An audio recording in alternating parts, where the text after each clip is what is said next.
நான் திடீர்னு செத்துட்டா நீ என்னமா பண்ணுவ? என் புருஷன் அடிக்கடி சொல்லுவாரு, நான் செத்ததுக்கு அப்புறம் நீ ஒரு சொட்டு கண்ணீர் கூட விடக்கூடாதுன்னு. அவர் ஆத்மா சாந்தி அடையணும்னா நான் இன்னொரு கல்யாணம் பண்ணிட்டு சந்தோஷமா இருக்க. ராஜா நீ கேட்டியாடா?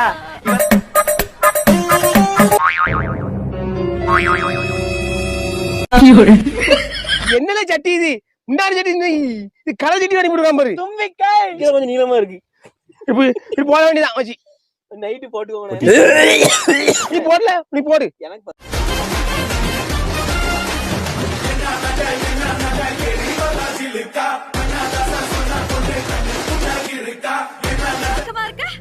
எந்த ஊர்காரி?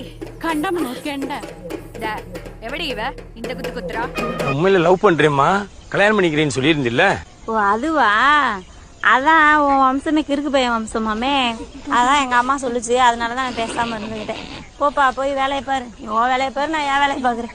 மசீர மாதிரி தெரியல, அதனால அவளுக்கே தெரியாம அவ கழுத்துல இருந்த தாலியை கட்டி அவங்கள உங்க பொண்டாட்டி ஆக்கலாம்னு முடிவு பண்ணிட்டீங்களா? திருத்தம் என்ன புருஷனா இருக்கலாம்னு முடிவு பண்ணிட்டேன். முதலாளி அவளுக்கு கராத்தே தெரியும், அடிச்சு போட்டாங்கன்னா இந்த தாலி என்னை காப்பாத்தும்.